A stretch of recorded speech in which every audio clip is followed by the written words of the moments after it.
Saudari dan saudaraku yang dikasihi Tuhan, Injil hari ini agak panjang dan juga agak keras menegur kita. Tapi nanti kalau khotbah saya juga agak keras, mohon diampuni. Ya, saya sudah minta maaf lebih dahulu. Jangan ada yang tersinggung. Kita nikmati saja, biarkan seperti Kristus yang menegur kita semua. Saudari dan saudara, tadi Kristus mengatakan, "Aku datang ke dunia ini bukan untuk meniadakan hukum Taurat, tetapi untuk menyempurnakannya." Ini yang menjadi titik berangkat permenungan kita.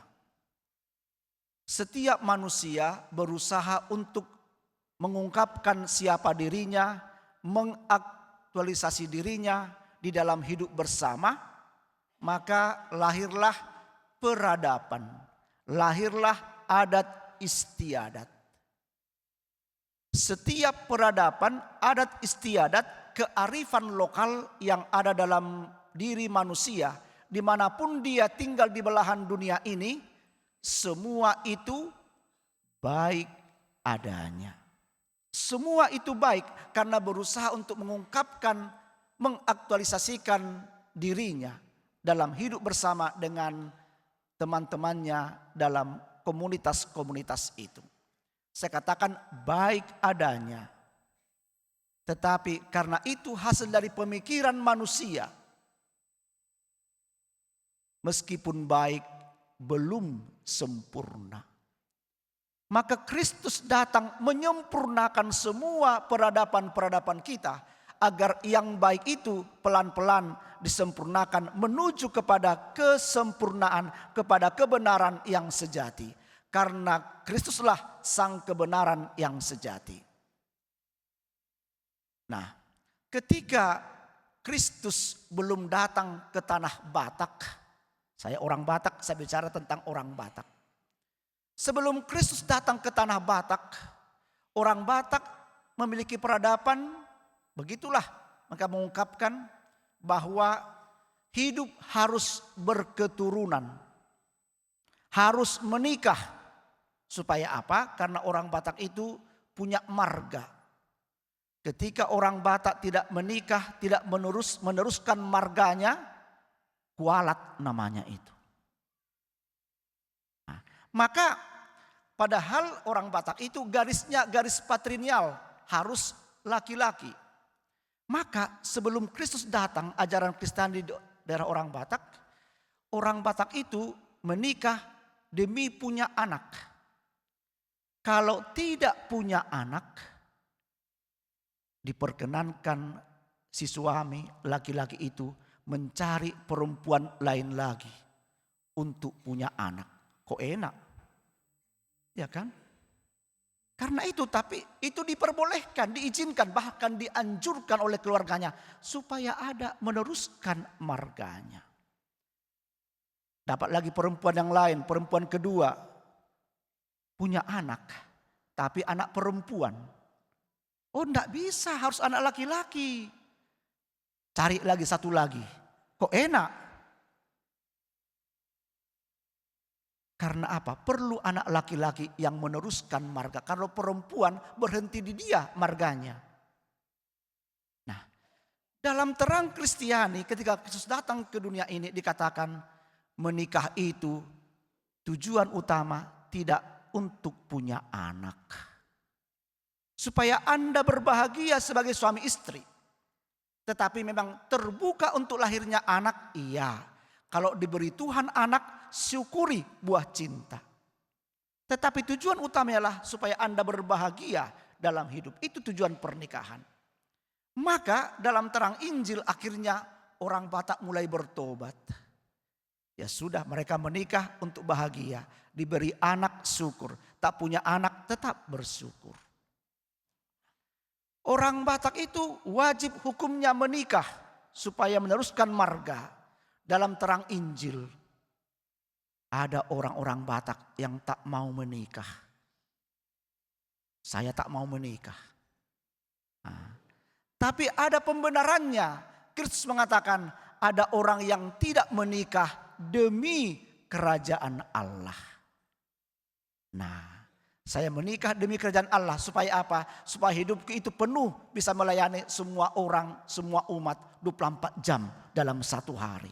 Tak lagi repot memikirkan istri dan anak-anak.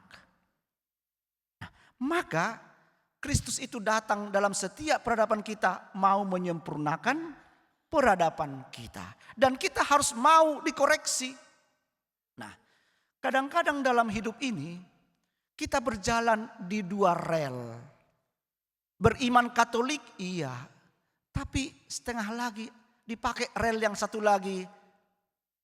Adat itu dipakai, tetapi ada sebagian sebenarnya kurang pas dalam ajaran iman. Toh juga dipakai. Misalnya, maaf sekali lagi jangan sakit hati. Ya. Kita sering bermain dengan angka. Angka 4 itu tidak baik katanya. Mengapa tidak baik angka 4? Apa salah dia? Maka lihat setiap gedung-gedung bertingkat.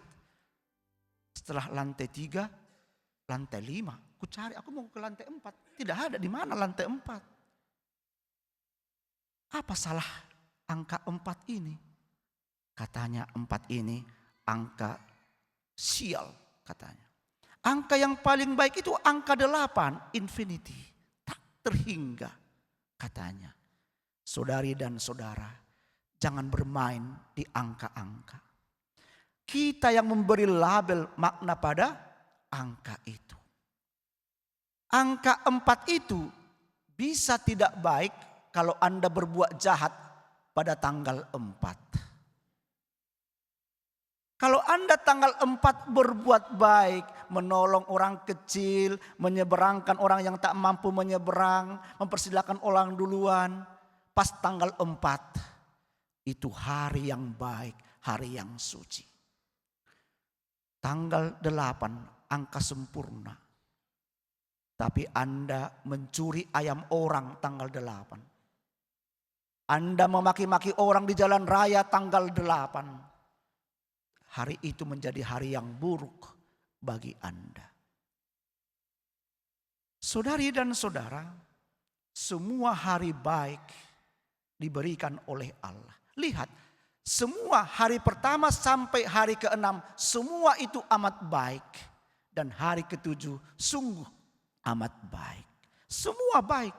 Nah, kemudian datang lagi umat, Romo, kami harus menikah tanggal 27 bulan 6. Kenapa tanggal itu? Saya nggak bisa. Harus tanggal itu Romo. Kenapa?